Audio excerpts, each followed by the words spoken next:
Hello, hello! Bom, galera, hoje eu tô aqui pra falar de um livro de um autor brasileiro e de terror. O livro do qual eu estou falando é Estrela da Manhã, do André Bianco, que é o seu 15º romance. Se trata de um livro em que o personagem principal é um garoto de 11 anos chamado Rafael. O Rafael perdeu o pai e ele mora com o irmão mais velho e com a mãe dele.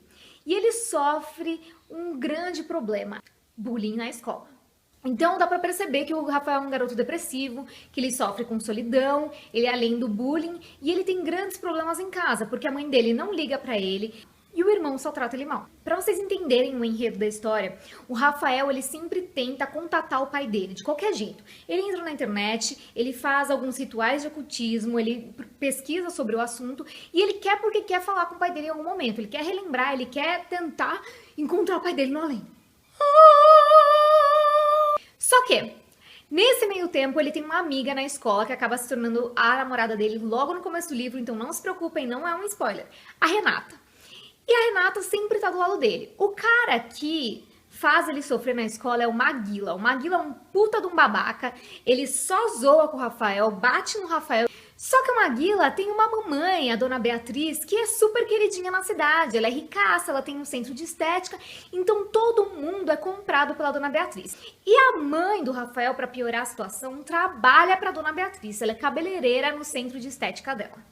E é óbvio que isso não podia dar em coisa boa, né? O Rafael vive reclamando pra mãe dele que o Maguila enche o saco dele na escola, que o Maguila bate nele, mas a mãe dele não faz nada, porque ela morre de medo de perder o emprego. O irmão dele, o Beto, namora a Darla. O Beto não tá nem aí, ele quer sair de casa, ele é estressadão, ele não quer saber de mais nada desse mundo de criança pequena, tá entendendo? A Darla, a minha personagem favorita, é tipo uma girl power, é o momento em que o André colocou ali o poder feminino no livro. Ela gosta do Rafael, ela tenta abrir os olhos do Beto. E aí, o que acontece nesse enredo todo? O Rafael, através de um tabuleiro de Ouija, tem um sinal de um fantasma do além e ele encontra no celular um aplicativo chamado Pé na Tumba. Esse Pé na Tumba tem vários fantasminhas que você pode escolher para te proteger. E o Rafael vai lá, pesquisa e encontra o Estrela da Manhã.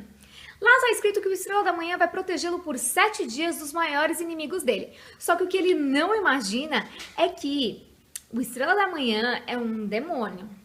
O Estrela da Manhã pede os nomes dos inimigos dele. E aí o Rafael dá, o Maguila, a diretora, a mãe, o irmão. E aí a coisa começa.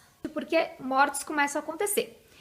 Na verdade, o Estrela da Manhã ele veio pra matar pessoas, ele não veio pra proteger Rafael, quer dizer, ele veio pra proteger, mas proteger matando o inimigo. E isso também não é spoiler, porque se você reparar bem, na capa do livro tá escrito isso, 7 dias, 7 nomes, 7 mortes. O que eu tenho pra falar sobre esse livro? Eu gostei muito do livro. Achei a ideia super original. Sempre que a gente vê essas coisas de ocultismo, de fantasma, a gente imagina coisas mais antigas, as pessoas têm que ir pro meio da floresta, porque lá não tem tecnologia, e aí que as coisas acontecem. E nesse livro é o contrário. A história é super atual, o menino baixa um aplicativo, que é coisa que todo mundo consegue hoje. Ele conseguiu trazer essa história pro nosso momento atual. Esse livro é de 2015. Bom, a história ela não é linear, ela tem altos e baixos, ela tem momentos bons em que a gente acha que tá tudo bem e depois as coisas começam a desmoronar. Então ela tem uma leitura bastante gostosa, você vai acompanhando, você quer saber o que vai acontecer e a escrita é bastante clara, então você não fica confuso, sabe? Os temas abordados no livro são muito atuais também. Bullying é uma coisa que está acontecendo, que a gente está discutindo, que as crianças estão cada vez mais demonstrando insatisfação com isso. E também a solidão, o dia a dia, a criança mal entendida, a gente preocupado com o trabalho, a gente preocupado com tudo que a gente tem que fazer e não dando atenção para o que acontece dentro da nossa própria casa. E aí, conforme a gente tá lendo, a gente fica numa puta aflição perguntando, meu, como que vai acabar esse livro? O que vai acontecer? Com quem? Como eles vão se livrar desse fantasma? Sabe, a partir do momento que as coisas começam a se desenrolar, você fala, puta, fudeu. E agora? Existem momentos de tensão no livro. Existe um ponto que eu fiquei assim, eu cheguei a ficar com um pouquinho de medo à noite na hora que eu tava lendo, que é uma parte no cemitério, que eu não vou contar o que acontece, é óbvio, mas que eu fiquei assim, Como pontos negativos, eu tenho que dizer que existem muitos diálogos e pouco aprofundamento em cada personagem. Os personagens são bastante estereotipados e isso faz com que eles tenham ápices da personalidade deles a todo momento. E não há um aprofundamento maior da gente saber o que eles estão pensando, o que está passando pela cabeça deles, os conflitos internos, isso não tem muito no livro. Era pra ser um livro em que o narrador conta a história de uma criança que tá passando por um problema. Só que acaba sendo meio que a visão da criança e isso deixou o livro um pouquinho infantil. Eu acabei dando uma nota de 3 criadinhos para esse livro. E uma curiosidade é que esse é o primeiro livro do André, depois de sair da Novo Século. E também, ele ainda tá na Rocco, né? Mas agora ele tem um selo próprio, que é o selo Calliope, que é um selo dele mesmo, junto à editora Giz, que agora é a nova editora dele.